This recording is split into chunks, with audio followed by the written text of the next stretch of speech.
Halo teman-teman semua, kembali lagi dengan saya Deluis Toding Bunga dari jurusan Psikologi Universitas Bosol Makassar. Nah, pada video kali ini saya akan membahas tentang sejarah perkembangan ilmu pada zaman Islam.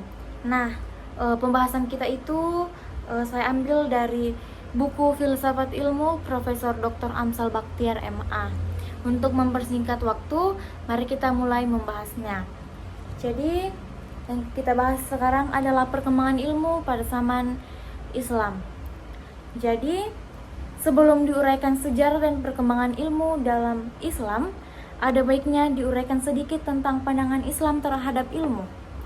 Jadi, sejak awal kelahirannya, Islam sudah memberikan penghargaan yang begitu besar kepada ilmu.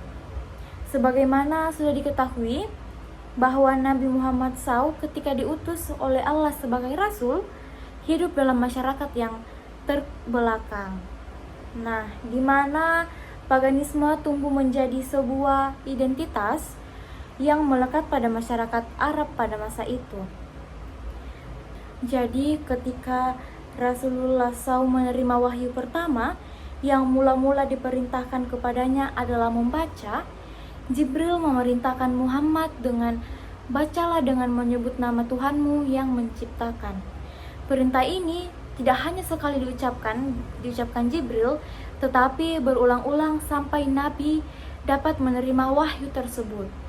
Nah, dari kata Iqra inilah kemudian lahir aneka makna seperti menyampaikan, menelaah, mendalami, meneliti, mengetahui ciri sesuatu, dan membaca teks baik yang tertulis maupun tidak. Nah, wahyu pertama itu menghendaki umat Islam untuk senantiasa membaca dengan dilandasi Bismi Rabbik. Dalam arti, hasil bacaan itu nantinya dapat bermanfaat untuk kemanusiaan. Nah, selanjutnya ada juga ayat lain yang menyatakan, katakanlah apakah sama orang-orang yang mengetahui dengan orang-orang yang tidak mengetahui. Sesungguhnya, orang-orang yang berakallah yang dapat menerima pelajaran. Selain ayat-ayat tersebut, ada juga hadis Rasulullah yang menekankan wajibnya mencari ilmu, bahkan begitu pentingnya kalau perlu carilah ilmu sampai ke negeri Cina. Dengan demikian, Al-Quran dan hadis kemudian dijadikan sebagai sumber ilmu yang dikembangkan oleh umat Islam dalam spektrum yang seluas-luasnya. Lebih lagi, kedua sumber pokok Islam ini memainkan peran ganda dalam penciptaan dan pengembangan ilmu-ilmu. Peran itu adalah yang pertama, prinsip-prinsip semua ilmu dipandang kaum muslimin terdapat dalam Al-Quran. Dan yang kedua, Al-Quran dan hadis menciptakan iklim yang kondusif bagi pengembangan ilmu dan dengan menekankan kebajikan dan keutamaan menuntut ilmu. Pencarian ilmu dalam segi apapun pada akhirnya akan bermuara pada penegasan tauhid. Jadi untuk memudahkan pemahaman kita, penulis mencoba membagi sejarah perkembangan ilmu dalam Islam dalam beberapa zaman. Jadi yang pertama itu adalah penyampaian ilmu dan filsafat Yunani ke dunia Islam. Jadi pengalihan pengetahuan ilmiah dan filsafat Yunani ke dunia Islam dan penyerapan serta pengintegrasian pengetahuan itu oleh umat Islam merupakan sebuah catatan sejarah yang unik. Lalu dalam sejarah peradaban manusia amat jarang ditemukan suatu kebudayaan asing dapat diterima sedemikian rupa oleh kebudayaan lain yang kemudian menjadikannya sebagai landasan perkembangan intelektual dan pemahaman filosofisnya. Nah, dalam perjalanan ilmu dan juga filsafat di dunia Islam, pada dasarnya terdapat upaya rekonsiliasi dalam arti mendekatkan dan mempertemukan dua pandangan yang berbeda, bahkan seringkali ekstrim antara pandangan filsafat Yunani, seperti filsafat Plato dan Aristoteles, dengan pandangan keagamaan dalam Islam yang seringkali menimbulkan benturan-benturan. Nah, adapun Al-Farabi dalam hal ini memiliki sikap yang jelas karena ia percaya pada kesatuan filsafat dan bahwa tokoh-tokoh filsafat harus bersepakat di antara mereka sepanjang yang menjadi tujuan mereka adalah kebenaran. Nah, selanjutnya, ketika berbicara tentang proses penyampaian ilmu dan filsafat Yunani ke dunia Islam, kita harus melihat sisi lain yang juga menunjang keberhasilan Islam dalam menemukan dan mengembangkan ilmu pengetahuan. Nah, sisi lain itu adalah aktivitas penerjemahan. Menurut C.A. Kadir, proses penerjemahan dan penafsiran buku-buku Yunani di negeri-negeri Arab dimulai jauh sebelum lahirnya agama Islam atau penaklukan Timur Dekat oleh bangsa Arab pada tahun 641 Masehi. Nah, jauh sebelum umat Islam dapat menaklukkan daerah-daerah di Timur Dekat, pada saat itu Suria merupakan tempat bertemunya dua kekuasaan dunia, yaitu Romawi dan Persia. Jadi atas dasar itu, bangsa Suria disebut-sebut memainkan peran penting dalam penyebaran kebudayaan Yunani ke timur dan barat. Nah, di kalangan umat Kristen Suria, terutama kaum Nestorian, ilmu pengetahuan Yunani dipelajari dan disebarluaskan melalui sekolah-sekolah mereka. Nah, walaupun tujuan utama sekolah-sekolah tersebut menyebarluaskan pengetahuan Injil, namun pengetahuan ilmiah seperti kedokteran banyak diminati oleh para pelajarnya. Nah, sayangnya pihak gereja memandang ilmu kedokteran itu sebagai ilmu sekular dan dengan demikian posisinya lebih rendah daripada ilmu pengobatan spiritual yang merupakan hak istimewa para pendeta. Nah, pada masa ini juga didapati seorang tokoh Kristen bernama Nestorius yang melakukan dekonstruksi atas pemahaman teologi kalangan Kristen konservatif ortodoks setelah ia terpengaruh oleh alam pikiran Yunani tersebut. Ia bersama pengikutnya kemudian hijrah ke Suria dan melanjutkan kegiatan ilmu pengetahuan dan filsafat Yunani. Kegiatan ini pada gilirannya menghasilkan terjemahan karya filosof Yunani seperti Porphyrius, diantaranya adalah Isagoge, Kategories, Hermeneutika, dan Analitika Priori. Pusat-pusat ilmu pengetahuan yang dipimpin oleh umat Kristen ini terus berkembang dengan bebasnya sampai mereka berada di bawah kekuasaan Islam. Nah, hal ini menunjukkan bahwa Islam tidak hanya mendukung adanya kebebasan intelektual, tetapi juga membuktikan kecintaan umat Islam terhadap ilmu pengetahuan dan sikap hormat mereka kepada ilmuwan tanpa memandang agama mereka. Selanjutnya yang kedua adalah perkembangan ilmu pada masa Islam klasik. Nah, sebagaimana telah disinggung di atas bahwa pentingnya ilmu pengetahuan sangat ditekankan oleh Islam sejak awal. Jadi, satu hal yang patut dicatat dalam kaitannya dengan perkembangan ilmu dalam Islam adalah peristiwa Fitnah Al-Kubra yang ternyata tidak hanya membawa konsekuensi logis dari segi politisasi seperti yang dipahami selama ini, tapi ternyata juga membawa perubahan besar bagi pertumbuhan dan perkembangan ilmu di dunia Islam. Nah, pasca terjadinya Fitnah Al-Kubra, muncul berbagai golongan yang memiliki aliran teologis tersendiri yang pada dasarnya berkembang karena alasan-alasan politis. Nah, pada saat itu muncul aliran Syiah yang membela Ali, aliran Khawarij, dan kelompok Muawiyah. Namun, di luar konflik yang muncul pada saat itu, sejarah mencatat dua orang tokoh besar yang tidak ikut terlibat dalam perdebatan teologis, yang cenderung mengkafirkan satu sama lain. Nah, tetapi justru mencurahkan perhatiannya pada bidang ilmu agama. Nah, kedua tokoh itu adalah Abdullah ibn Umar dan Abdullah ibn Abbas. Nah, jadi seperti yang sudah disinggung di atas, pasca fitnah Al-Kubra bermunculan berbagai aliran politik dan teologi. Dari sini kemudian dapat dikatakan bahwa sejak awal Islam kajian-kajian dalam bidang teologi sudah berkembang meskipun masih berbentuk embrio. Embrio inilah yang pada masa kemudian menemukan bentuknya yang lebih sistematis dalam kajian-kajian teologis dalam Islam.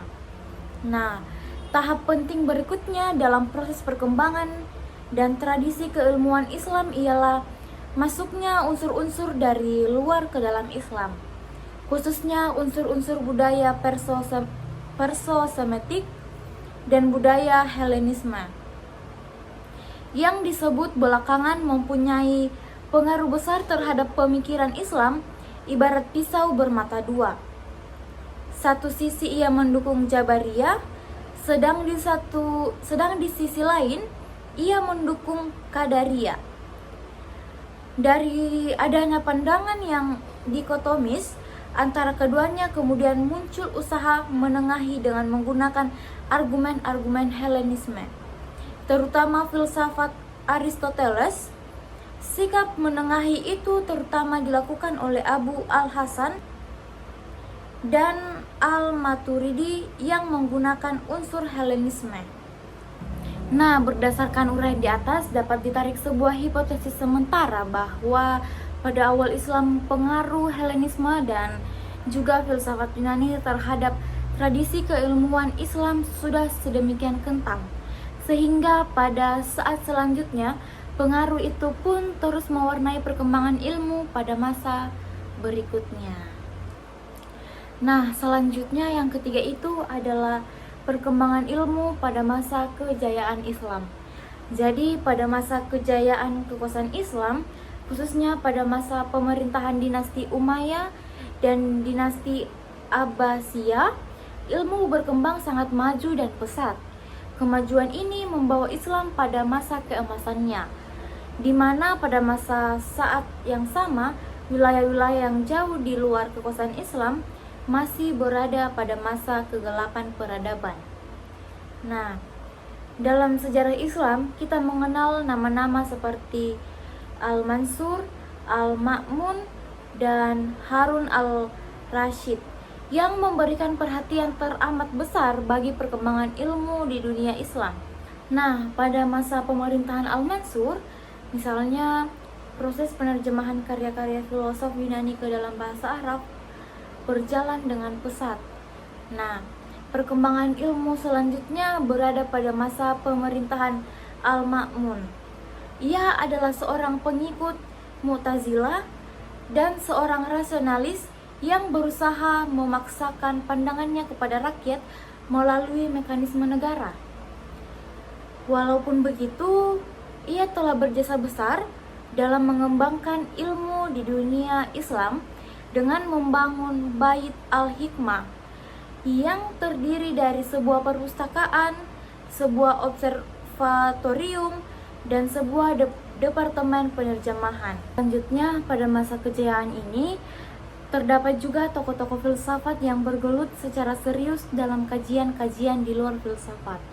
Hal ini bisa dipahami karena adanya kenyataan bahwa mereka menganggap ilmu-ilmu rasional sebagai bagian filsafat. Atas dasar inilah mereka memperlakukan persoalan-persoalan fisika sebagaimana mereka memperlakukan masalah-masalah yang bersifat metafisik. Salah satu bukti nyata dari ini adalah kitab Al-Shifa, sebuah ensiklopedi filsafat Arab yang terbesar, yang berisi 4 bagian. Bagian pertama mengenai logika, bagian kedua tentang fisika, bagian ketiga tentang matematika, dan bagian keempat adalah membahas metafisika.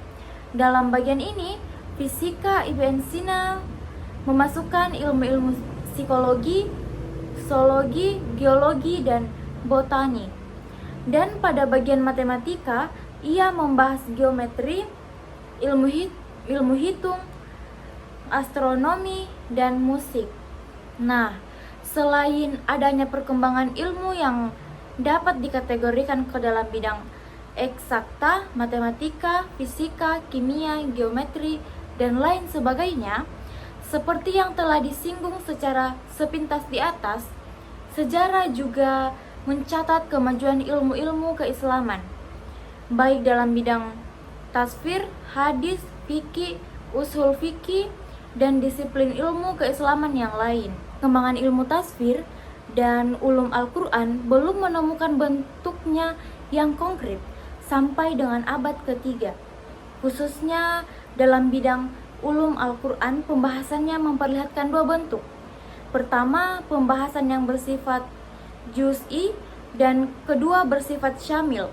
Bentuk yang pertama hanya membahas aspek atau segi tertentu dan tidak membahas aspek atau segi yang lain. Sedangkan bentuk kedua membahas seluruh aspek dengan penulisan selengkap mungkin. Nah, dalam bidang hadis, perkembangan ilmu hadis dimulai sejak Imam Syafi'i menyusun kitabnya yang bernama Ar-Risalah. Kitab ini memuat problematika sanad dan matan hadis. Walaupun tidak demikian terperinci seperti yang dikemukakan oleh para ulama sesudahnya. Nah, selain dalam bidang Al-Quran dan hadis, ilmu fikih dan usul fikih telah mengalami perjalanan panjang hingga terbentuk seperti sekarang ini. Fikih menjadi sebuah disiplin ilmu dan mengalami beberapa tahapan. Pertama, tahap pembentukan pada masa Rasulullah. Kedua, tahap pembentukan fikih yang dimulai pada paruh pertama abad ke-1 hingga dekade awal abad kedua. Yang ketiga, tahap pematangan bentuk yang dimulai sejak dekade awal kedua hingga pertengahan abad keempat. Dan yang keempat adalah tahap kemunduran fikih yang ditandai oleh jatuhnya Baghdad ke bangsa Tartar dan tertutupnya pintu ijtihad oleh para ulama.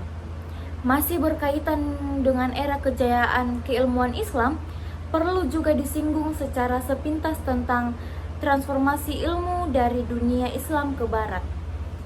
Nah, terjadinya transformasi kebudayaan dan khususnya ilmu dari dunia Islam ke barat disebabkan paling tidak oleh dua alasan. Yang pertama, kontak pribadi, dan yang kedua itu adalah adanya kegiatan penerjemahan. Nah, gerakan penerjemahan yang sesungguhnya baru bermula pada abad ke-12. Toledo dan Palermo adalah dua pusat penerjemahan tersebar saat itu yang banyak mengoleksi sumber-sumber Arab berkat perantaraan orang Yahudi dan hubungan mereka dengan orang-orang Kristen dan Islam. Sekarang kita sudah masuk pada bagian keempat. Jadi pada bagian keempat ini adalah masa keruntuhan tradisi keilmuan dalam Islam. Jadi pada abad ke-18 dalam sejarah Islam adalah abad yang paling menyedihkan bagi umat Islam dan memperoleh catatan buruk bagi peradaban Islam secara universal, seperti yang diungkapkan oleh Lothrop Stoddard bahwa menjelang abad ke-18 dunia Islam telah merosot ke tingkat yang terendah. Islam tampaknya sudah mati dan yang tertinggal hanyalah cangkangnya yang kering kerontang berupa ritual tanpa jiwa dan takayul yang merendahkan martabat umatnya. Ia menyatakan seandainya Muhammad bisa hidup kembali, dia pasti akan mengutuk para pengikutnya sebagai kaum murtad dan musyrik. Pernyataan Stoddard di atas menggambarkan begitu dahsyatnya proses kejatuhan peradaban dan tradisi keilmuan Islam yang kemudian menjadikan umat Islam sebagai bangsa yang dijajah oleh bangsa-bangsa barat. Runtuhnya bangunan tradisi keilmuan Islam secara garis besar dapat diterangkan karena adanya sebab-sebab berikut. Dalam bukunya The Reconstruction of Religious Thought in Islam, Iqbal menyatakan bahwa salah satu penyebab utama kematian semangat ilmiah di kalangan umat Islam adalah diterimanya paham Yunani mengenai realitas yang pada pokoknya bersifat statis, sementara jiwa Islam adalah dinamis dan berkembang. Ia selanjutnya mengungkapkan bahwa semua aliran pemikiran Muslim bertemu dalam suatu teori Ibn Miskawai mengenai kehidupan sebagai suatu gerak evolusi dan pandangan Ibn Khaldun mengenai sejarah. Jika asumsi Iqbal di atas bisa diterima, tepat apa yang dikisahkan oleh Amin Abdullah tentang sifat kedinamisan ilmu ketika ia menyatakan menurut telaah filsafat ilmu, hampir semua jenis kegiatan ilmu baik natural science maupun social science, bahkan religious science, selalu mengalami apa yang disebut dengan shifting paradigm atau pergeseran gugusan pemikiran keilmuan. Para penguasa seringkali merasa takut dengan tersebar luasnya pendidikan dan pengetahuan di kalangan massa yang dapat menggerogoti kekuasaan mereka yang mutlak. Munculnya orang-orang yang pandai dan terampil menyebabkan longgarnya pengaruh golongan elit feodal dan keagamaan. Dengan membuka kesempatan baru bagi masyarakat dan menawarkan cara yang baru sama sekali untuk memperoleh pengaruh melalui pengetahuan dan bukan melalui pewarisan, maka penyebarluasan ilmu dan teknologi menghantam akar dasar kekuasaan golongan yang mempunyai hak-hak istimewa. Selain sebab-sebab di atas, kesulitan-kesulitan ijtihad dan mistisisme asketik juga merupakan faktor yang menyebabkan kemunduran tradisi intelektual dan keilmuan dunia Islam. Nah, jadi itu adalah pembahasan kita hari ini tentang sejarah perkembangan ilmu pada masa Islam. Terima kasih atas kesempatan teman-teman yang telah meluangkan waktunya untuk menonton video saya, dan semoga apa yang kita bahas tadi ini teman-teman dapat mengerti dan dapat berguna bagi teman-teman dan terutama bagi saya. Mohon maaf bila ada salah kata yang saya ucapkan, mohon dimaafkan. Dan juga sampai bertemu kembali pada video saya selanjutnya. Terima kasih.